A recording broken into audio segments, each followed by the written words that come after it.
إن الحمد لله نحمده ونستعينه ونستغفره ونعوذ بالله من شرور أنفسنا ومن سيئات أعمالنا من يهده الله فلا مضل له ومن يضلل فلا هادي له وأشهد أن لا إله إلا الله وحده لا شريك له وأشهد أن محمدا عبده ورسوله يا أيها الذين آمنوا اتقوا الله حق تقاته ولا تموتن إلا وأنتم مسلمون أما بعد فإن خير الحديث كتاب الله وخير الهدي هدي محمد صلى الله عليه وسلم وشر الأمور محدثاتها وكل محدثة بدعة وكل بدعة ضلالة وكل ضلالة في النار.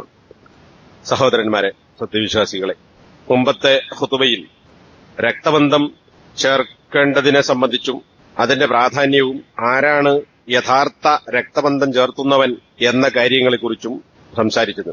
അതിന്റെ തുടർച്ചയായി രക്തബന്ധം ചേർക്കുക എന്ന് പറയുന്നത് നല്ല സംസാരം, നല്ല പെരുമാറ്റം, ഭക്ഷണം കൊടുക്കൽ, സാമ്പത്തികമായി സഹായിക്കൽ, സന്ദർശനങ്ങൾ, ഇങ്ങനെ ഒരുപാട് ഇസ്ലാം പഠിപ്പിച്ചിട്ടുള്ള നല്ല കാര്യങ്ങൾ എല്ലാം അതിന്റെ മാർഗങ്ങളാണ്. എന്നാൽ പ്രത്യേകം ഖുർആനിലും ഹദീസിലുമൊക്കെ വന്നിട്ടുള്ള ചില കാര്യങ്ങൾ നമുക്ക് കാണാം. അതിലേറ്റവും പ്രധാനപ്പെട്ടതാണ് സ്വതക്കകൾ അടുത്ത ബന്ധുക്കളായ ആളുകൾക്ക് നൽകുക എന്ന് പറയുന്നത്. ഇസ്ലാമിലേറെ പ്രാധാന്യമുള്ള വിഷയമാണ് സ്വതക്ക.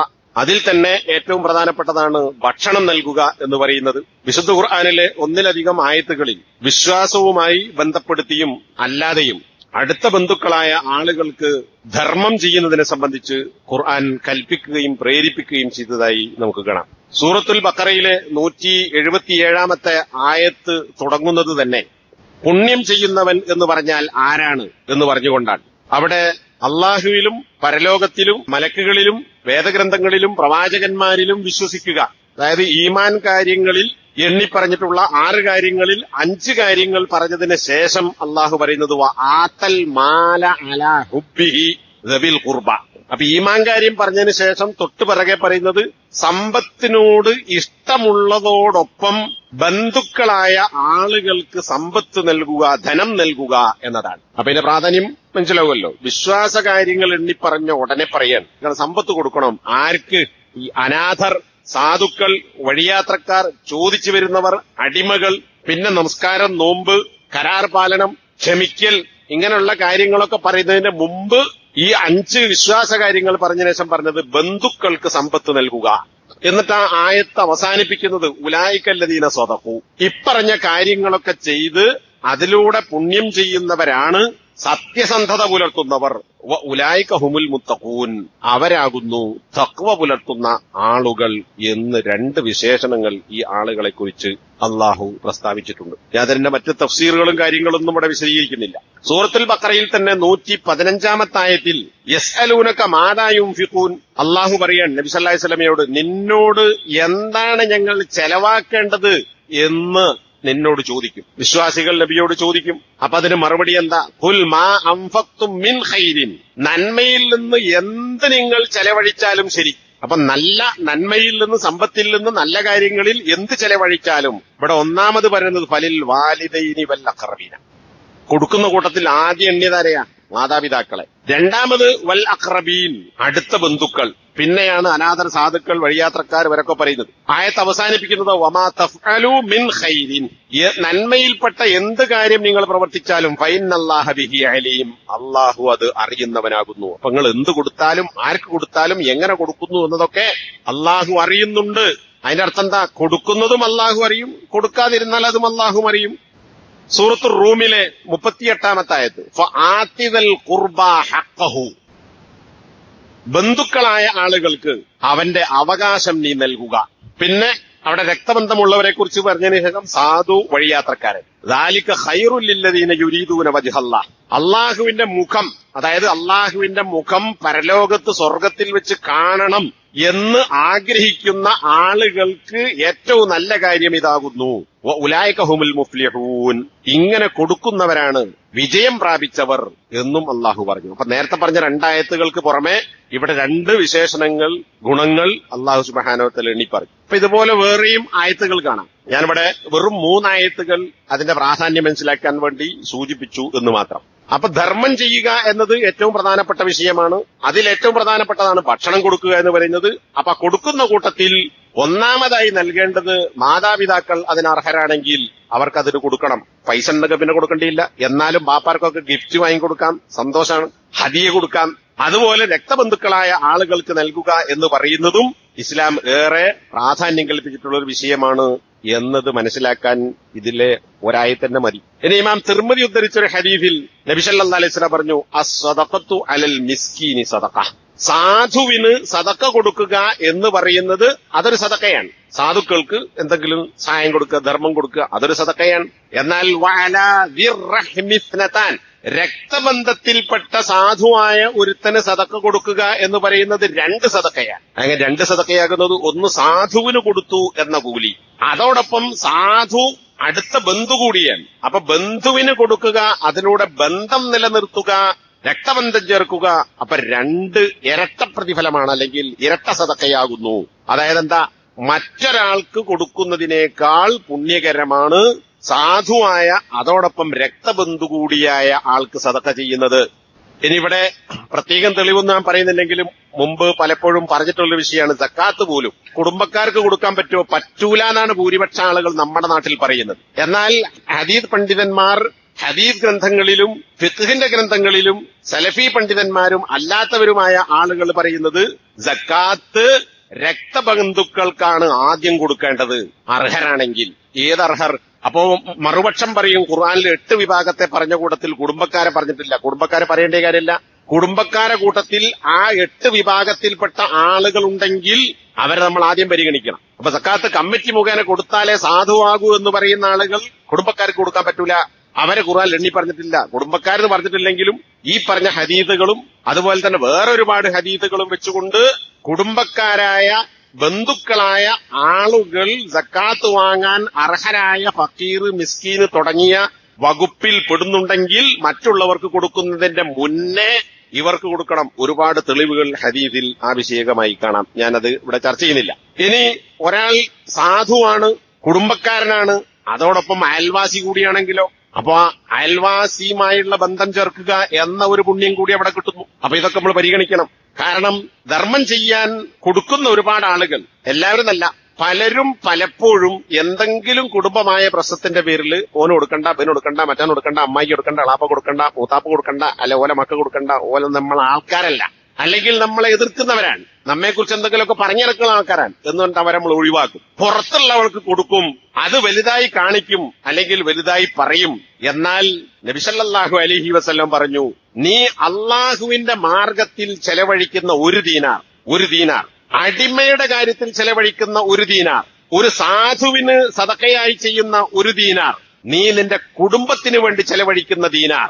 4 കാര്യങ്ങളാണ്, 4ഉം പ്രധാനപ്പെട്ടത്. ഒന്ന്, അള്ളാഹുവിന്റെ മാർഗം എന്നാൽ യുദ്ധം അടക്കമുള്ള വിഷയങ്ങളിൽ ചെലവഴിക്കുന്നത്.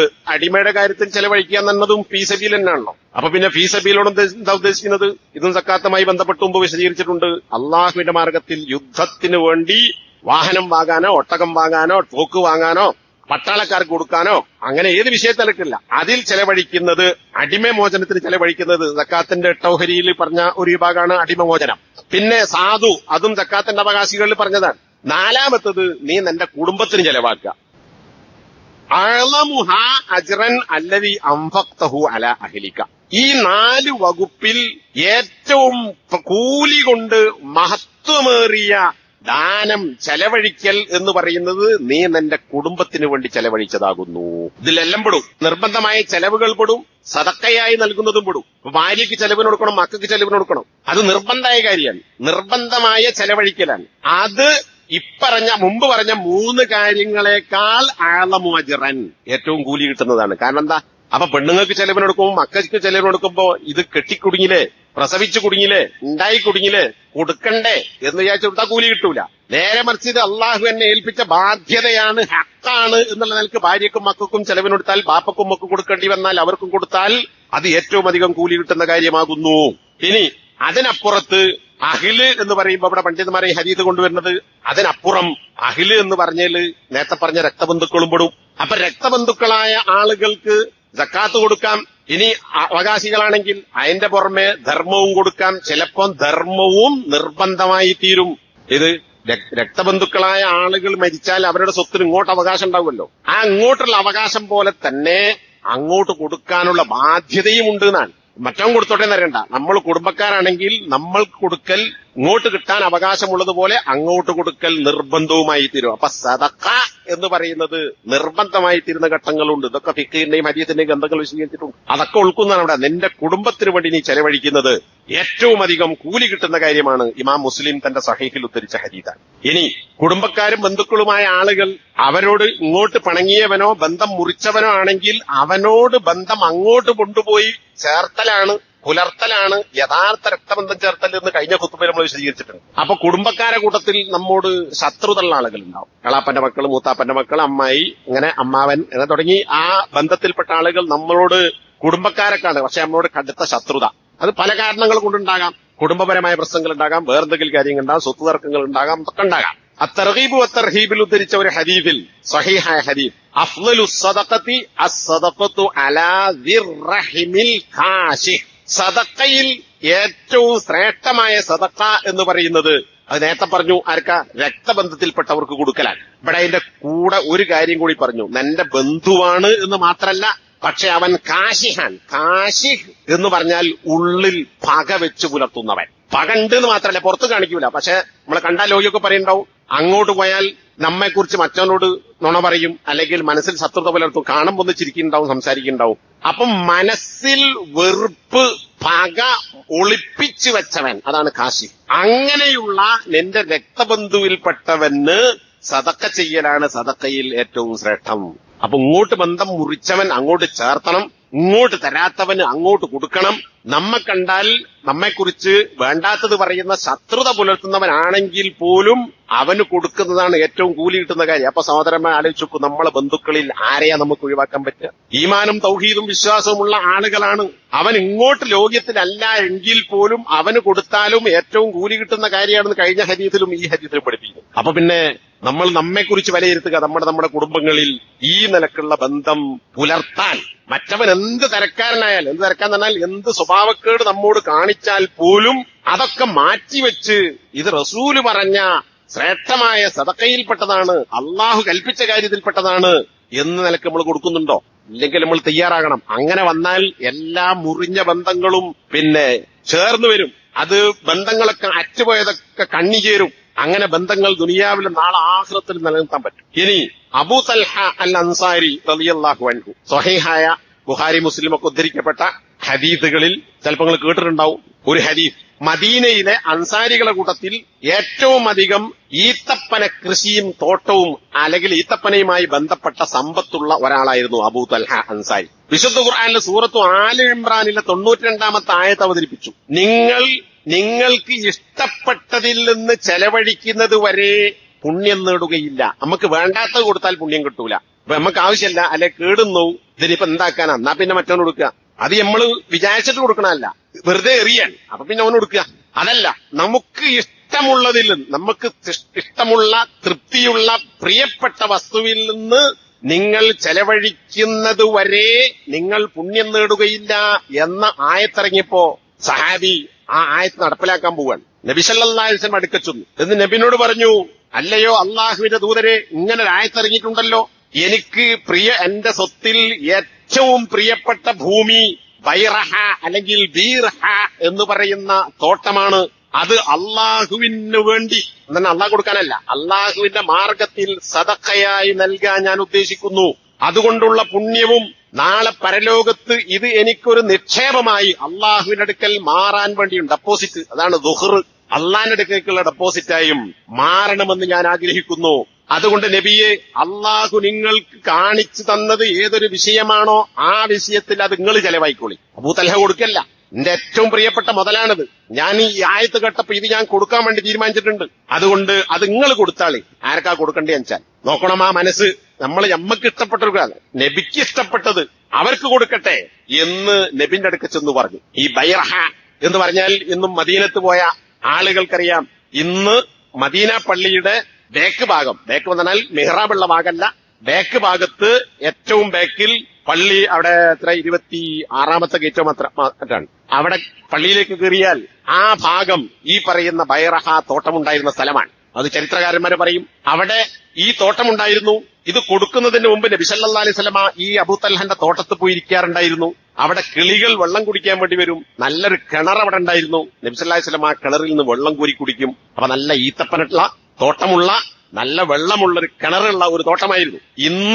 ഇന്ന് ആ സ്ഥലം മദീന പള്ളിന്റെ ഭാഗമാണ്. പള്ളിന്റെ വികസനം ആയി ഈ പള്ളിയിൽ ആണ് ഈ കിണർ ഉണ്ടായിരുന്ന സ്ഥലമുള്ളത്. അതവിടെ അടയാളപ്പെടുത്തിയിട്ടുണ്ട്. പക്ഷെ നമുക്ക് നോക്കാനോ കാണാൻ പറ്റില്ല. കാരണം അവിടെ പോയി മാന്തിയും തൊണ്ടിക്കുന്ന ആൾക്കാർ ഉള്ളത് കൊണ്ട് അത് കാർപ്പറ്റ് കൊണ്ട് മൂടിയിട്ടിരിക്കുക. ഞാനത് കണ്ടിട്ടുണ്ട്. അപ്പൊ അതിന്റെ താഴെയാണ് ആ കിണറുണ്ടായിരുന്നത് എന്ന് അതിനെപ്പറ്റി അറിവുള്ള ആളുകൾ പറഞ്ഞിട്ടുണ്ട്. ആ തോട്ടം അപ്പൊ നബി പറഞ്ഞു, നീ ഈ കൊടുക്കാൻ ഉദ്ദേശിച്ച ഈ സമ്പത്തുണ്ടല്ലോ, ഇത് നമ്മൾ വിചാരിക്കുന്ന കൊടുത്താ പോയില്ലേ തന്നെ. ഈ തോട്ടല്ലേ കൊടുത്താ പോയില്ലേ. പക്ഷെ നബിന്റെ വാക്കെന്താ?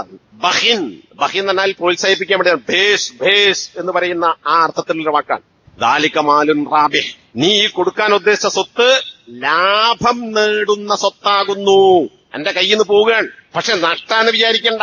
മാലുൻ റാബിഹ്, ഇത് ലാഭകരമായ സ്വത്താണ് എന്ന് 2 തവണ നബി സല്ലല്ലാഹു അലൈഹി വസല്ലം പറഞ്ഞു. എന്നിട്ട് നബി അബൂ തൽഹനോട് ഇങ്ങോട്ട് തിരിച്ചു പറയാൻ, നബിക്ക് അങ്ങോട്ട് കൊടുത്താണല്ലോ, നിങ്ങൾ കൊടുത്തോളി എന്നിട്ട് നബി പറയാൻ, നീ നിന്റെ അടുത്ത ബന്ധുക്കളിൽ ഇതിനെ ചെലവഴിക്കണം എന്നാണ് ഞാൻ അഭിപ്രായപ്പെടുന്നത്. അവിടെ ഞാൻ കൊടുക്കണില്ല. നബി പറയാൻ, എന്നെ കൊടുത്തോ, നിനക്ക് നിന്റെ ബന്ധുക്കളായ അഖ്റബീൻ അടുത്ത ബന്ധുക്കളുടെ കാര്യത്തിൽ നീ ചെലവഴിച്ചോ. എന്നിട്ട് ആ ഹദീസിൽ കാണാം, ഇത് ബുഖാരി മുസ്ലിം മുത്തഫഖ് ഹദീസാണ്. എങ്കിൽ നബിയെ ഞാൻ അങ്ങനെ ചെയ്യാം എന്ന് അബൂ തൽഹ പറയുകയും ഇതുമായി ബന്ധപ്പെട്ട വേറെയും സംഭവങ്ങളൊക്കെ ഉണ്ട്. തോട്ടത്തിലേക്ക് അബൂ തൽഹ വന്നതും അബൂ തൽഹന്റെ ഭാര്യ അവിടെ ഉണ്ടായിരുന്നതും ഇത് കൊടുത്തുപോയി എന്നൊക്കെ പറയുന്ന സംഭവങ്ങളൊക്കെ കാണാം. ഫഖസമഹ, നബിന്റെ കൽപ്പനയനുസരിച്ച് അബൂ തൽഹ ഈ തോട്ടം വീതിച്ചു കൊടുത്തു. ആർക്ക്? ഫീ അഖാരിബിഹി, തന്റെ അടുത്ത ബന്ധുക്കൾക്ക്. വ ബനി അമ്മിഹി, ബാപ്പാന്റെ സഹോദരന്റെ മക്കൾക്കും വീതിച്ചു കൊടുത്തു. ബാപ്പാന്റെ സഹോദരൻ എന്നാൽ അക്രമപ്പെട്ടതാണ്. അപ്പൊ ആ പിതൃ സഹോദരന്റെ മക്കൾക്കും അതല്ലാത്ത ബന്ധുക്കളായ ആളുകൾക്കും ഈ തോട്ടം വീതിച്ചു കൊടുത്തു. അപ്പൊ പ്രിയപ്പെട്ട മുതൽ ഈ ആയത്തിറങ്ങിയപ്പോ ഉടനെ നടപ്പിലാക്കുകയാണ്. ഒന്നും ആലോചിച്ചില്ല. ഈ തോട്ടം കൊടുത്താൽ എന്താവും? ഇതെനിക്ക് ഏറ്റവും പ്രിയപ്പെട്ടതാണ്, ഞാൻ വേറൊന്ന് കൊടുക്കാം. ഇതെന്താ ഏറ്റവും പ്രിയപ്പെട്ടത് കൊടുക്കാൻ കാരണം? നിങ്ങൾക്ക് പ്രിയപ്പെട്ടത് കൊടുത്താലേ പുണ്യം കിട്ടൂ എന്നുള്ള ആയത്തിറക്കി. അപ്പൊ എനിക്ക് ഇഷ്ടമുള്ള തോട്ടം ഞാൻ കൊടുക്കുക. അബൂ തൽഹ നടപ്പിലാക്കുകയാണ്. അപ്പൊ ഇവിടെ ഇതിൽ മനസ്സിലാക്കാൻ സാധിക്കുന്നത് അടുത്ത ബന്ധുക്കൾക്ക് കൊടുത്തു. അത് മാലുൻ റാബിഹ്, ലാഭകരമായ സ്വത്താണത്. ആ കൊടുത്തത് നമ്മളെ ആധാരത്തിൽ നിന്ന് പോയി, നമ്മളെ അക്കൗണ്ടിൽ നിന്ന് പോയി. പക്ഷേ അത് നഷ്ടമല്ല, ലാഭക്കച്ചവടമാണ്. കാരണം എന്താ? ഈ സഹാബി പറഞ്ഞതാണല്ലോ, ഇതിന്റെ അള്ളാഹുവിന്റെ വജ്ഹുദ്ദേശിച്ചും നാളെ അള്ളാഹുവിന്റെ അടുക്കൽ എനിക്കൊരു നിക്ഷേപമായി നിലനിൽക്കാൻ വേണ്ടിയും. അപ്പോ വളരെ പ്രധാനപ്പെട്ട ഒരു വിഷയം. അപ്പൊ അങ്ങനെ ഈ സാമ്പത്തികമായ കാര്യങ്ങളോട് പറയാൻ കാരണം തൊള്ളോണ്ടുള്ള വർത്താനം അടക്കം നല്ല സംസാരം, സലാം പറയൽ, പുഞ്ചിരി, ഇതൊക്കെ രക്തബന്ധം ചേർക്കാനുള്ള മാർഗമാണ്. അതുപോലെ പ്രധാനപ്പെട്ട ഒരു വഴിയാണ് സമ്പത്ത് ചെലവഴിക്കുക, ഭക്ഷണം കൊടുക്കുക എന്ന് പറയുന്നത്. ഇനി രക്തബന്ധം ചേർത്താൽ കിട്ടുന്ന ഗുണങ്ങൾ എന്താണ്? ഹദീസിൽ പ്രത്യേകം പറഞ്ഞ ചില കാര്യങ്ങൾ മാത്രം ഇവിടെ സൂചിപ്പിക്കുകയാണ്. ഇപ്പൊ മനുഷ്യന്മാര് 2 കാര്യമാണ് ദുനിയാവ് തേടിക്കൊണ്ടിരിക്കുന്നത്. ഒന്ന് റിസ്ക്, സമ്പത്തുണ്ടാവണം. രണ്ടാമത്തേത് രോഗമില്ലാത്ത ദീർഘായുസ് ഉണ്ടാവണം. അതിനെന്താ ചെയ്യാ? കച്ചവടത്തിനും കൃഷിക്കും സാമ്പത്തിക ഇടപാടുകൾക്കും അന്നം തേടിപ്പോകുന്നവൻ ഹലാലും ഹറാമും നോക്കൂല. എല്ലാരും അല്ല, ഭൂരിഭാഗം ആൾക്കാരും അങ്ങനെയാണ്. എങ്ങനെ എളുപ്പത്തിൽ കൂടുതൽ കിട്ടും, അതിനുള്ള കുറുക്ക് വഴി എന്താണ്? ഹലാലോ ഹറാമോ നോട്ടല്ല. അങ്ങനെ ഓടുകയാണ് മനുഷ്യൻ റിസ്ക് തേടിയിട്ട്. ജമാഅത്തിന് പോകൂല, നിസ്കരിക്കൂല, സമയത്തിന് നിസ്കരിക്കൂല. എന്നിട്ട് എന്താ പണി? റിസ്ക് തേടി പോവുകയാണ്. ഇതൊക്കെ ഇവിടെ വിട്ടുപോവുകയാണ്. അങ്ങനെ മനുഷ്യൻ അന്നം തേടി പോകുന്നു. അതുപോലെ ആരോഗ്യം കിട്ടണം, ദീർഘായുസ് ഉണ്ടാവണം, രോഗത്തിൽ നിന്ന് മുക്തി ഉണ്ടാകണം. അതിനെന്താ? വീട്ടിൽ വെച്ച് 10,000 കൊടുത്ത് എക്സസൈസ് ചെയ്യാനുള്ള മെഷീനുകൾ വാങ്ങുന്നു, ജിമ്മിൽ പോയി 1000 ഫീസ് കൊടുക്കുന്നു. ഇതൊന്നുമില്ലാത്ത റോട്ടുമ്മ കൂടി അങ്ങോട്ടും ഇങ്ങോട്ടും രാവിലെയും വൈകുന്നേരം നടക്കുന്നു, കളികളിൽ ഏർപ്പെടുന്നു, എക്സസൈസുകൾ ഏർപ്പെടുന്നു, ജിമ്മിൽ പോകുന്നു. ഇതൊക്കെ എന്തിനാണ്? ആയുസ് കൂടാനാണ്. പക്ഷേ ഇതൊന്നും വേണ്ട. നബി സല്ലല്ലാഹു അലൈഹി വസല്ലം പറഞ്ഞു, മുത്തഫഖുൻ അലൈഹി ആയ ഹദീസ്, മൻ അഹബ്ബ അൻ യുബ്സത ലഹു ഫീ റിസ്ഖിഹി, ഒരാൾക്ക് തന്റെ റിസ്ഖിൽ, തന്റെ അന്നത്തിൽ, അള്ളാഹുവിൽ നിന്ന് കിട്ടുന്ന വിഭവത്തിൽ വിശാലത നൽകപ്പെടണം എന്നാരെങ്കിലും ആഗ്രഹിക്കുന്നുവെങ്കിൽ, വിശാലത ഉണ്ടായിക്കൊള്ളുന്നില്ല, വിശാലത ഉണ്ടായാൽ കുറച്ച് ഇടങ്ങേറാണ്. അനി അങ്ങനെ ആർക്കും ഇഷ്ടമുണ്ടെങ്കിൽ അവൻ വയുൻസഅലഹു ഫീ അസരിഹി, തന്റെ അസറിൽ, അതായത് തന്റെ അടയാളം എന്നാൽ തനിക്ക് അള്ളാഹു നിശ്ചയിച്ച ആയുസ്, ഈ ആയുസ് നീട്ടപ്പെടണം എന്നുദ്ദേശിക്കുന്നുവെങ്കിൽ, അപ്പൊ അള്ളാഹു നേരത്തെ കണക്കാക്കിയ ഒരു ആയുസുണ്ട്. ആ ആയുസ് നീട്ടി അള്ളാഹു തന്നെ നീട്ടിത്തരുന്ന ചില വിഷയങ്ങളുണ്ട്. അപ്പൊ അള്ളാഹു നേരത്തെ കണക്കാക്കിയതല്ലേ ആണ്. അപ്പൊ നേരത്തെ കണക്കാക്കിയാൽ പിന്നെ മാറ്റം വരുമോ? അപ്പോ അള്ളാഹു നേരത്തെ കണക്കാക്കിയ കാര്യങ്ങളുണ്ട്, വർഷത്തിൽ കണക്കാക്കുന്ന കാര്യങ്ങളുണ്ട്, ആഴ്ചയിൽ കണക്കാക്കുന്ന കാര്യങ്ങളുണ്ട്, ഇതൊക്കെ ഹദീസുകളിൽ വേറെ വന്നിട്ടുണ്ട്. അപ്പൊ ഇത് ഹദീസുകൾക്കെതിരാണോ ഖലാഖദറിനെതിരാണോന്നല്ല, എതിരല്ല, അതിനനുകൂലമാണ്. അപ്പൊ റിസ്ഖിൽ വിശാലത കിട്ടാനും ആയുസ് നീട്ടപ്പെടാനും ആരെങ്കിലും ആഗ്രഹിക്കുന്നുവെങ്കിൽ ഫൽയസിൽ റഹിമ, അവൻ രക്തബന്ധം ചേർത്തുകൊള്ളട്ടെ. ജിമ്മ് പോണ്ടാന്നല്ല, നടക്കണ്ടെന്നല്ല, അതൊക്കെ ഭൗതികമായ കാര്യങ്ങളാണ്. അള്ളാഹു പറഞ്ഞ എളുപ്പമുള്ളൊരു വഴി അതെന്താ? രക്തബന്ധം ചേർക്കുക, നിങ്ങൾക്ക് അന്നം കൂടിക്കിട്ടും. രക്തബന്ധം ചേർക്കുക, നിങ്ങൾക്ക് ആയുസ് ദീർഘമായി കിട്ടും എന്ന് നബി സല്ലല്ലാഹു അലൈഹി വസല്ലമ ഉപദേശിച്ചു. ഇനി മൂന്നാമത്തെ കാര്യം പരലോകത്തുള്ളതാണ്. അതെന്താ? ഒരാള് അബു അയ്യൂബ് അൻസാരി റളിയല്ലാഹു അൻഹു നബിയുടെ അടുക്കൽ വന്നിട്ട് പറഞ്ഞു, അല്ലയോ പ്രവാചകരെ, സ്വർഗത്തിൽ പ്രവേശിപ്പിക്കുകയും നരകത്തിൽ നിന്ന് അകറ്റുകയും ചെയ്യുന്ന കാര്യം എന്താണ്? അതൊന്ന് നിങ്ങൾ എനിക്ക് പറഞ്ഞു തരണം. അപ്പൊ നബി സല്ലല്ലാഹു അലൈഹി വസല്ലം പറഞ്ഞു, ഒന്ന് അള്ളാഹുവിനെ ആരാധിക്കുക, രണ്ടവനിൽ പങ്കുചേർക്കാതിരിക്കുക, നമസ്കാരം നിലനിർത്തുക, സക്കാത്ത് കൊടുക്കുക, വതസിലുർ റഹീം, രക്തബന്ധം ചേർക്കുക. അപ്പോ വിശ്വാസപരമായ കാര്യങ്ങളും കർമ്മപരമായ കാര്യങ്ങളും കഴിഞ്ഞിട്ട് പറഞ്ഞത് സ്വർഗത്ത് പോണോ നരകത്ത് പോകാതിരിക്കണമോ രക്തബന്ധം ചേർക്കുക. മുത്തഫഖുൻ അലൈഹിയായ ഹദീസ്. അബ്ദുല്ലാഹിബ്നു സലാം, ഇദ്ദേഹം ജൂതനാണ്, ജൂത പണ്ഡിതനാണ്. നബി സല്ലല്ലാഹു അലൈഹി വസല്ലം വന്നു എന്ന് കേട്ടപ്പോ ആളുകളൊക്കെ മുഹമ്മദിന്റെ അടുക്കലേക്ക് ഇങ്ങനെ ഒരുമിച്ച് കൂടാൻ തുടങ്ങി. എവിടെ? നബി ഹിജ്റ കഴിഞ്ഞ് മദീനയിലെത്തിയപ്പോ. അങ്ങനെ ആളുകൾ ചെന്ന് നോക്കുമ്പോ ഞാനൊന്ന് പോയോക്കട്ടെ എന്ന് തീരുമാനിച്ചു. ഈ അബ്ദുല്ലാഹിബ്നു സലാം പറയാൻ, അപ്പൊ ആള് മുസ്ലിമായിട്ടില്ല. അങ്ങനെ നബിന്റെ അടുക്ക ചെന്നു. നബിന്റെ മുഖം ഞാനൊന്നിങ്ങനെ പരിശോധിച്ചു നോക്കി. അങ്ങനെ മുഖത്ത് നോക്കിയപ്പോ തന്നെ എനിക്ക് മനസ്സിലായി, ഈ മുഖത്തിന്റെ ആള് കള്ളനല്ല. എങ്ങനെ മനസ്സിലായി? തൗറാത്ത് പഠിച്ച ആളാണ്. അപ്പൊ തൗറാത്തിൽ പറഞ്ഞ ലക്ഷണങ്ങൾ നോക്കി ഈ മുഖം കള്ളന്റെ മുഖമല്ല എന്ന് ഞാൻ മനസ്സിലാക്കി. ആ മുഹമ്മദ് എന്ന് പറയുന്ന ഈ മനുഷ്യൻ കൽപ്പിക്കുന്ന കാര്യങ്ങളുടെ കൂട്ടത്തിൽ ആദ്യമായി വന്നിട്ട് ഉപദേശിച്ച കാര്യങ്ങൾ, മക്കത്ത് വെച്ച് പറഞ്ഞ കാര്യങ്ങൾ നമ്മൾ നേരത്തെ മനസ്സിലാക്കിയിട്ടുണ്ട്. അതിൽ അദ്ദേഹം ജനങ്ങളോട് പറയാണ്, മനുഷ്യരെ, നിങ്ങൾ സലാം വ്യാപിപ്പിക്കണം, ആളുകൾക്ക് ഭക്ഷണം കൊടുക്കണം, ജനങ്ങൾ ഉറങ്ങുമ്പോൾ രാത്രിയിൽ നമസ്കരിക്കണം. ഏത്? രാത്രി നമസ്കാരം. പിന്നെ അങ്ങനെയായാൽ നിങ്ങൾക്ക് സമാധാനത്തോടെ സ്വർഗത്തിൽ പ്രവേശിക്കാൻ സാധിക്കും. മറ്റൊരു ഹദീസിൽ വസിലുൽ അർഹാം, അപ്പറഞ്ഞതിന്റെ പുറമെ നേരത്തെ പറഞ്ഞ വിഷയം നിങ്ങൾ രക്തബന്ധം ചേർക്കുക എന്നുകൂടി നബി സല്ലല്ലാഹു അലൈഹി വസല്ലം പറഞ്ഞു. അപ്പൊ സ്വർഗത്തിൽ പോകാൻ നബി മക്കത്ത് പറഞ്ഞ അതേ കാര്യം മദീനയിലെത്തിയപ്പോഴും ആളുകളോട് ആദ്യം പറഞ്ഞ കൂട്ടത്തിൽ ഈ ഒരു കാര്യം കൂടി ഉണ്ടായിരുന്നു, രക്തബന്ധം ചേർക്കണം എങ്കിൽ സ്വർഗത്തിൽ പോകാം. അപ്പൊ സ്വർഗത്തിൽ പോകാനുള്ള വഴിയാണ് രക്തബന്ധം ചേർക്കുക എന്ന് പറയുന്നത്. ഇനി ഇതിന്റെ നേരെ വിപരീതമാണ് രക്തബന്ധങ്ങൾ മുറിച്ചു കളയുക എന്ന് പറയുന്നത്. അത് കൂടുതൽ വിശദീകരിക്കേണ്ടതില്ല. വിശുദ്ധ ഖുർആനിൽ മോശപ്പെട്ട ആളുകളെ കുറിച്ച് പറഞ്ഞെടുത്ത് സൂറത്തുർ റഅദിലെ 25-ാമത്തെ ആയത്തിലും മറ്റ് ആയത്തുകളിലുമൊക്കെ വയഖതഊന മാ അമറല്ലാഹു ബിഹി അൻ യൂസൽ, ചേർക്കാൻ വേണ്ടി കൽപ്പിക്കപ്പെട്ടതെന്തോ അത് മുറിച്ചു കളയുന്ന ആളുകൾ എന്ന് അധിക്ഷേപിച്ചുകൊണ്ട് അല്ലാഹു സുബ്ഹാനഹു വ തആല സൂറത്തുർ റഅദിലെ 25-ാമത്തെ ആയത്തിലും മറ്റു സ്ഥലങ്ങളിലും പറഞ്ഞത് കാണാം. അതുപോലെ മറ്റൊരു ഹദീസ്, അല്ലാഹു എല്ലാറ്റിനെയും പടച്ചു. അവന്റെ ഈ പ്രപഞ്ചത്തെയും സൃഷ്ടികളെയും ഒക്കെ പടച്ചു കഴിഞ്ഞതിന് ശേഷം ഹദീസ് പറയാൻ, അതിൽ നിന്നൊക്കെ അല്ലാഹു ഒഴിവായപ്പോൾ ഖാമത്തിർ റഹിമു, ഈ രക്തബന്ധം നിന്നു. അപ്പൊ രക്തബന്ധം തന്നെ എന്തൊരു സാധനമാണോ? അതൊരാശയമാണ്. ഗർഭപാത്രം എന്ന് പറയുന്ന ഒരു വസ്തുവാണ്. ഇവിടെ റഹീം എന്ന് പറഞ്ഞാൽ അത് രക്തബന്ധം എന്നാണ് പണ്ഡിതന്മാർ വിശദീകരിച്ചത്. എന്നിട്ട് ഈ ചോദ്യത്തിനൊക്കെ മറുപടി പറയുന്നുണ്ട്. രക്തബന്ധം എങ്ങനെ എണീറ്റിക്കുക? ഇതെന്തൊരു കോലോ വടിയോ അല്ലെങ്കിൽ ഇങ്ങനെ ഉരുട്ടിക്കാണിക്കാവുന്നതോ തൊടാവുന്നതോ അല്ലെങ്കിൽ ഒരു പദാർത്ഥം കൊണ്ട് നിർമ്മിക്കപ്പെട്ട വസ്തുവാണോ? അപ്പോ അതിനുള്ള മറുപടി എന്താ? ആശയമാണ്. ആശയത്തെക്കുറിച്ച് ഈ സംസാരിക്കുന്ന വിഷയങ്ങൾ വേറെയും സന്ദർഭങ്ങളിൽ ഖുർആൻ പറഞ്ഞിട്ടുണ്ട്, ഹദീസിൽ വന്നിട്ടുണ്ട്. അപ്പൊ അതിൽ സംശയിക്കേണ്ടതില്ല. എന്നിട്ട് എന്താണ് രക്തബന്ധം പറയുന്നത്? അല്ലാഹുവേ, നിന്നിൽ രക്തബന്ധം മുറിച്ചു കളയുന്ന വിഷയത്തിൽ നിന്ന് അഭയം തേടുന്ന ആളുകൾക്കുള്ള സ്ഥലം ഇതാകുന്നു. എന്താണ്? ഞാനാണ്. ഈ രക്തബന്ധമാണ്. അത് ബന്ധം മുറിച്ചു കളയുന്നതിൽ നിന്ന് രക്ഷപ്പെടാൻ വേണ്ടി അള്ളാഹുവിനോട് അഭയം ചോദിക്കുന്നവർക്കുള്ള സ്ഥാനം ഇതാകുന്നു എന്ന് പറഞ്ഞാൽ, ഞാനാകുന്ന ബന്ധം നിലനിർത്തുന്ന ആളുകൾക്ക് ഈ ബന്ധവിച്ഛേദനത്തിൽ നിന്ന് രക്ഷപ്പെടാൻ സാധിക്കും. അപ്പൊ അള്ളാഹു രക്തബന്ധത്തോട് ചോദിച്ചു, അമാ തർലൈന, നീ ഇഷ്ടപ്പെടുന്നില്ലേ അൻ അസില മൻ വസലക്, രക്തബന്ധം എന്ന് പറയുന്ന ആശയത്തോട്, കാര്യത്തോട് ആര് ബന്ധം പുലർത്തുന്നുവോ അവനോട് ഞാൻ ബന്ധം ചേർക്കും. നിന്നോട് ആര് ബന്ധം മുറിച്ചു കളയുന്നുവോ അവനുമായി ഞാൻ ബന്ധം മുറിച്ചു കളയും എന്നത് നിനക്ക് തൃപ്തമല്ലേ എന്ന് രക്തബന്ധത്തോട് അള്ളാഹു ചോദിച്ചു.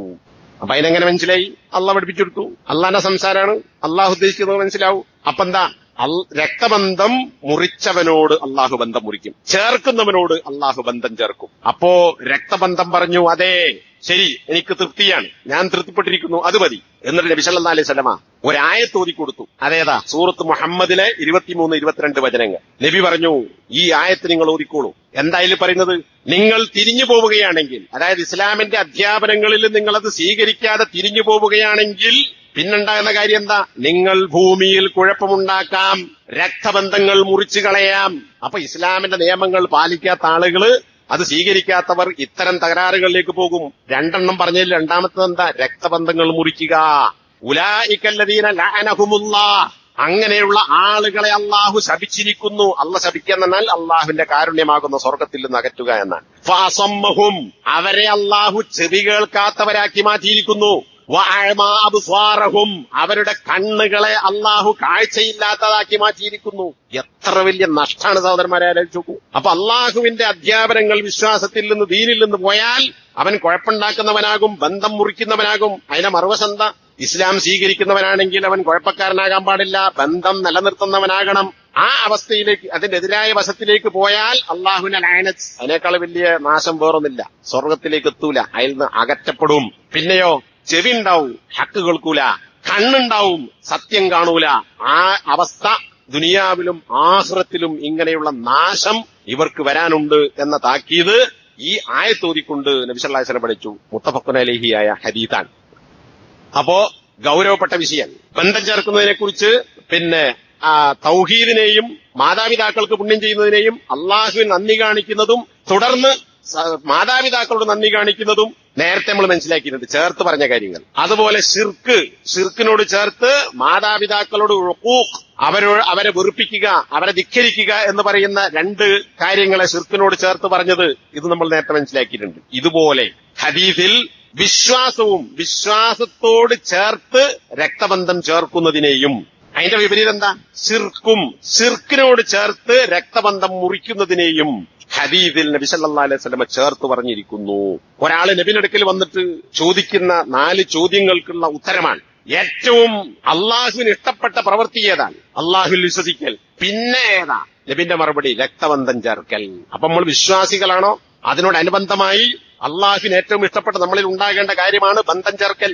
അദ്ദേഹത്തിന്റെ മൂന്നാമത്തെ ചോദ്യം, എന്താണ് അള്ളാഹ്ക്ക് ഏറ്റവും വെറുപ്പുള്ള സംഗതി? അപ്പൊ നബി പറഞ്ഞു, അത് ശിർക്ക് ചെയ്യലാണ്. അയാൾ പിന്നെ ചോദിച്ചു, രണ്ടാമത്തെ സംഗതി ഏതാ? അപ്പൊ നബി പറഞ്ഞു, ശിർക്ക് കഴിഞ്ഞാൽ പിന്നെ രക്തബന്ധം മുറിക്കലാകുന്നു.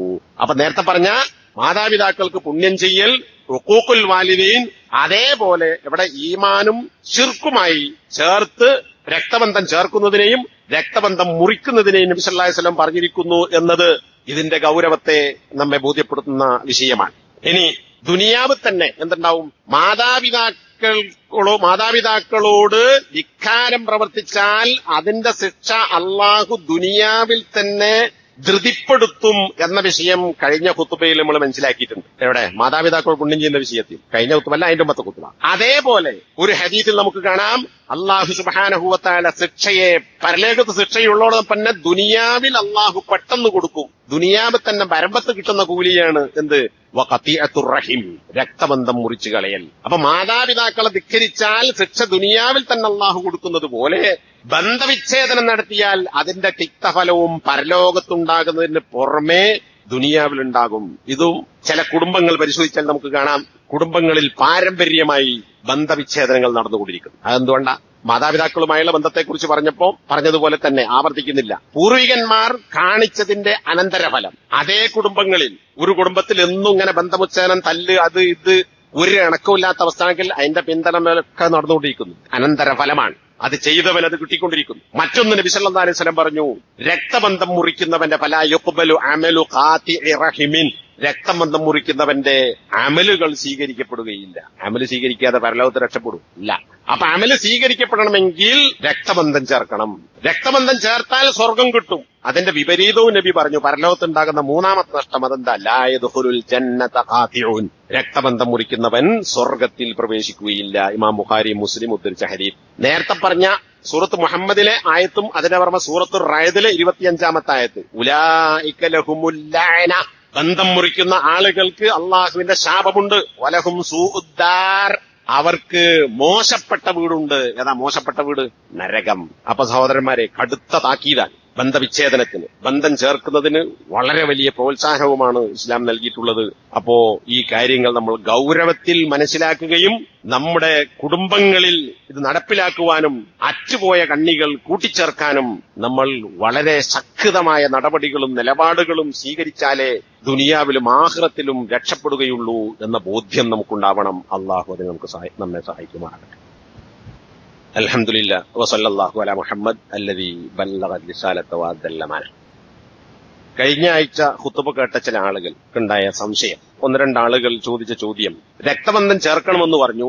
അതുപോലെ നബി സല്ലല്ലാഹു അലൈഹി വസല്ലമ മക്കയിൽ വെച്ച് നടത്തിയ പ്രഖ്യാപനങ്ങളിൽ, സഫാ കുന്നിൽ മറ്റു വെച്ച് നടത്തിയ പ്രഖ്യാപനങ്ങളിൽ ഞാൻ നിങ്ങളുമായി രക്തബന്ധം നിലനിർത്തും, അതിനെ ഞാൻ നനക്കും എന്നൊക്കെ പറഞ്ഞിരുന്നല്ലോ. അപ്പോ എങ്ങനെയാണ് മുസ്ലിങ്ങളല്ലാത്ത കാഫറോ മുശ്രിക്കോ ആയ ശിർക്ക് ചെയ്യുന്ന ആളുകളായ അടുത്ത ബന്ധുക്കളോട് എങ്ങനെ നിലപാട് സ്വീകരിക്കണം?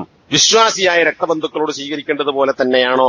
അപ്പൊ ഞാൻ പറഞ്ഞു, ഖുത്ബ അവസാനിച്ചിട്ടില്ല, ഒരു ഖുത്ബയും കൂടി ഉണ്ട്. പിന്നെ മാതാപിതാക്കളുമായുള്ള ബന്ധത്തെക്കുറിച്ച് പറഞ്ഞപ്പോ കാഫിരീങ്ങളായ മാതാപിതാക്കളോട് എന്ത് നിലപാട് സ്വീകരിക്കണം എന്നത് നേരത്തെ പറഞ്ഞു പോയിട്ടുണ്ട്.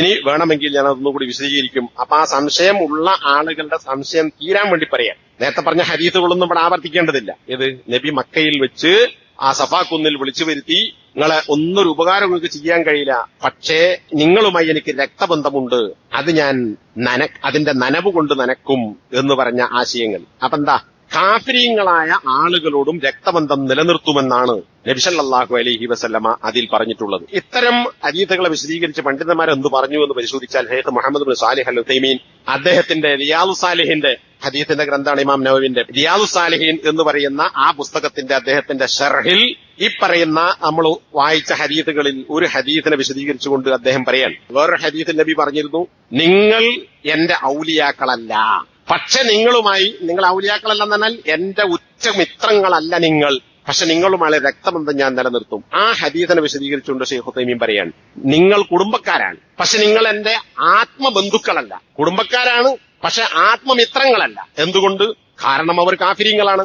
അപ്പൊ കാഫറായാലും മുശ്രിക്കായാലും അവർ കുടുംബ ബന്ധുക്കളാണെങ്കിലും അവരോട് കുടുംബം എന്ന പേരിലുള്ള ബന്ധങ്ങൾ നിലനിർത്താം. പക്ഷേ മാനസികമായ നിലപാടെന്തായിരിക്കണം? മറ്റാളുകളോട് സ്വീകരിക്കുന്ന നിലപാടായിരിക്കണം. കാഫറിനും മുശ്രിക്കുകളോടും സ്വീകരിക്കുന്ന ബറാഅത്ത് അവരോടും പുലർത്തണം.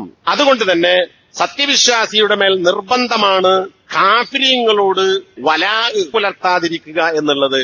അപ്പൊ കുടുംബക്കാരനും കാഫറോ മുശ്രിക്കാണെങ്കിൽ അവനോട് വലാ പാടില്ല, എന്നാൽ ബന്ധം നിലനിർത്താം. എന്നിട്ട് സൂറത്തുൽ മുംതഹന 4-ാമത്തെ ആയത്ത്, ഇബ്രാഹിം നബിന്റെ പ്രഖ്യാപനം ഉണ്ടല്ലോ, പലപ്പോഴും നമ്മൾ മനസ്സിലാക്കിയതാണ്. ആ ആയത്ത് ഓതിയിട്ട് അദ്ദേഹം പറയാൻ, ഫതബറഅ മിൻഹും. ഇബ്രാഹിം നബി ഈ പ്രഖ്യാപനത്തിലൂടെ എന്താ ചെയ്തത്? ആ ആളുകളുമായുള്ള ബന്ധത്തിൽ നിന്ന് ഒഴിവായി മഅ ഖറാബത്തിഹിം ബിഹി, അവരോടുള്ള ബന്ധത്തോടൊപ്പം. അപ്പൊ ബന്ധം മുറിച്ച കൂട്ടത്തിൽ ആരുണ്ട്? ഇബ്രാഹിം നബിന്റെ അടുത്ത കുടുംബക്കാരുണ്ട്. ആ കുടുംബക്കാരോടും ബറാഅത്ത് പ്രഖ്യാപിച്ചു എന്നാണ് ഈ ആയത്തിൽ മനസ്സിലാക്കാൻ സാധിക്കുന്നത്. അപ്പൊ കാഫിറിനോടും മുശ്രിക്കിനോടും പുലർത്തേണ്ടുന്ന ബറാഅത്ത് എന്ന് പറയുന്ന വിഷയം അത് കുടുംബക്കാരോടും പാലിക്കണം. വലായ് കാണിക്കാൻ പാടില്ല, കൂറ് പുലർത്താൻ പാടില്ല, ഉറ്റബന്ധം പാടില്ല എന്നതും അവിടെ പാലിക്കേണ്ടതുണ്ട്. ഉറ്റബന്ധം പാടില്ല. അതൊക്കെ പാലിച്ചുകൊണ്ട് തന്നെ കുടുംബക്കാർ എന്നുള്ള നിലക്കുള്ള ബന്ധങ്ങൾ ആകാം. ഞാനത് ചെയ്യും എന്നാണ് നബി പറയുന്നത്. അപ്പൊ അതിന്റെ ഹുക്മെന്താ? വിശ്വാസിയായ അടുത്ത കുടുംബക്കാരോട് ബന്ധം ചേർക്കേണ്ടതിന്റെ ഹുക്മെന്താ? അത് നിർബന്ധമായ കാര്യമാണ്. അപ്പൊ വിശ്വാസികളല്ലാത്ത കാഫറോ മുശ്രിക്കോ ആയ ശിർക്ക് ചെയ്യുന്ന ആളുകളാണ് രക്തബന്ധുക്കളെങ്കിൽ അവരോടുള്ള നിലപാടെന്താ? അത് നിർബന്ധമല്ല. വിശ്വാസിയോട് രക്തബന്ധം ചേർക്കൽ നിർബന്ധമാകുന്നു. കാഫറായ ബാപ്പയാണെങ്കിലും നിർബന്ധമാകുന്നു, ഹർബിയല്ലെങ്കിൽ, ഇങ്ങോട്ട് യുദ്ധം ചെയ്യുന്നവനല്ലെങ്കിൽ. ഇനി ബന്ധുവാണ്, എന്നാൽ കാഫറോ മുശ്രിക്കോ ശിർക്ക് ചെയ്യുന്നവനാണ്, അവനോട് ബന്ധം ചേർക്കൽ നിർബന്ധമല്ല, മറിച്ച് പുണ്യം, മുസ്തഹബ്, സുന്നത്തായ കാര്യമാണ്, അല്ലെങ്കിൽ ജായിസായ കാര്യമാണ്. കാരണം എന്താ? നബിന്റെ കൽപ്പനയിൽ കാണൂല. ഞാൻ അങ്ങോട്ട് ബന്ധം പുലർത്തും എന്ന് നബി പറഞ്ഞതാണ്. അപ്പൊ അതൊരു അനുവദനീയമായ അല്ലെങ്കിൽ സുന്നത്തായ കാര്യമാണ്. ഷെയ്ഖ് ഇബ്നു ബാസിനോട് ഒരാൾ ചോദിക്കുകയാണ്, എന്റെ ബന്ധുക്കളിൽ, അടുത്ത ബന്ധുക്കളിൽ ഭൂരിഭാഗം പേരും വിശ്വാസികളല്ല, നിസ്കരിക്കൂല, നോമ്പ് വെക്കൂല, സക്കാത്ത് കൊടുക്കൂല, പേരിൽ മാത്രം മുസ്ലിങ്ങളാണ്, കർമ്മത്തിൽ അവർ വിശ്വാസികളല്ല. അപ്പൊ ലാ ഇലാഹ ഇല്ലല്ലാഹ് മുഹമ്മദ് റസൂലുള്ളാഹി ത്തിലുണ്ട്, പക്ഷെ ഇപ്പറഞ്ഞ കാര്യങ്ങളൊന്നുമില്ല. അപ്പൊ വിശ്വാസികളായ മുസ്ലിങ്ങളായ ബന്ധുക്കളോട് മാത്രമാണോ ഞാൻ ബന്ധം പുലർത്തേണ്ടത്, അല്ലാത്തവരോട് ബന്ധം പുലർത്തേണ്ടതുണ്ടോ എന്ന ചോദ്യം നമ്മൾ ഈ ചർച്ച ചെയ്യുന്ന വിഷയം. അപ്പൊ അദ്ദേഹം ആരാണ് ബന്ധുക്കൾ എന്ന് ആദ്യം വിശദീകരിച്ചു, നിർബന്ധമായി ബന്ധം പുലർത്തേണ്ടത് ആരാണ് എന്ന് വിശദീകരിച്ചു. പിന്നെ അദ്ദേഹം പറയാണ് കാഫിറുകളായ ബന്ധുക്കളായ ആളുകളാണെങ്കിൽ ലാ തജിബു സിലത്തുഹും, കാഫർ നന്നായി ശിർക്ക് ചെയ്യുന്നതിന് പെട്ടു, അവരോട് രക്തബന്ധം ചേർക്കൽ നിർബന്ധമല്ല. എന്നാൽ നീ അവരോട് രക്തബന്ധം ചേർത്താൽ അത് നല്ല കാര്യമാണ്, അതിലൂടെ അവർക്ക് ഹിദായത്ത് കിട്ടാൻ ഒരു കാരണമായി തീരും. കണ്ടോ, മുസ്ലിം അല്ലാത്ത എന്നോട്, ശിർക്ക് ചെയ്യുന്ന എന്നോട്, തൗഹീദുള്ള മുസ്ലിമായ അയാൾ എന്നോട് ബന്ധം നിലനിർത്തുന്നുണ്ടല്ലോ, അപ്പൊ അയാൾ നല്ല മനുഷ്യനാണല്ലോ, അങ്ങനെ അയാൾ ഇസ്ലാമിലേക്ക് വരാൻ അതൊരു മാർഗമായേക്കാം ഒരു പക്ഷേ എന്നിട്ട് പറയാണ്, നിന്റെ സഹോദരനായ കാഫറായ സഹോദരൻ, കാഫറായ എളാപ്പ മൂത്താപ്പ, അല്ലെങ്കിൽ കാഫറായ അത്തരം ആളുകളുടെ കാഫരീങ്ങളായ മക്കൾ, ഇവരൊക്കെയാണെങ്കിൽ ഇനി അവരോട് ബന്ധം ചേർത്താൽ നല്ല കാര്യമാണ്. എന്നാൽ മാതാപിതാക്കളാണെങ്കിൽ അവർ കാഫരീങ്ങളാണെങ്കിലും ബന്ധം ചേർക്കൽ നിർബന്ധമാകുന്നു. രണ്ട് ഹുക്കുമാണ്. ഇത് മാതാപിതാക്കൾ കാഫരീങ്ങളാണെങ്കിലും ബന്ധം ചേർക്കൽ നിർബന്ധമാണ്. മാതാപിതാക്കൾ അല്ലാത്ത ബന്ധുക്കൾ കാഫരീങ്ങളാണെങ്കിൽ ബന്ധം ചേർക്കൽ നിർബന്ധമല്ല. കാരണം ബാപ്പന്റെ മാതിരിയല്ല ബാക്കിയുള്ളവർ. എന്നിട്ട് സൂറത്തുൽ ലുഖ്മാനിലെ ആയത്ത്, നേരത്തെ നമ്മൾ പറഞ്ഞുപോയ ആയത്ത്, അതൊക്കെ വിശദീകരിച്ചുകൊണ്ട് വീണ്ടും അദ്ദേഹം ഈ കാര്യം ആവർത്തിച്ചതായി കാണാൻ സാധിക്കും. അപ്പോ എന്തുകൊണ്ടാണ് അങ്ങനെ? കുഫ്ർ അവർക്കും നിനക്കുമിടയിൽ വേർതിരിച്ചിരിക്കുന്നു. അതുകൊണ്ട് കാഫിരീങ്ങളോ മുശ്രിക്കുകളോ ആയ ബന്ധുക്കളോട് രക്തബന്ധം ചേർക്കൽ നിനക്ക് നിർബന്ധമല്ല, പക്ഷെ ചെയ്താൽ നല്ല കാര്യമാകുന്നു എന്ന് വീണ്ടും ആവർത്തിച്ച് പറഞ്ഞത് കാണാൻ സാധിക്കും. അപ്പൊ ഈ രണ്ട് പ്രമുഖ പണ്ഡിതന്മാർ ഹദീസുമായത്തും ഉദ്ധരിച്ച് വിശദീകരിച്ചതിൽ നിന്ന് ഈ സംശയം ദൂരീകരിക്കപ്പെടും. നേരത്തെ പറഞ്ഞതിന് വ്യക്തമാണ്, അത് വ്യക്തമാകാത്ത ആളുകൾക്ക് ഒന്നുകൂടി ക്ലിയർ ആവും എന്നാണ് ഞാൻ മനസ്സിലാക്കുന്നത്.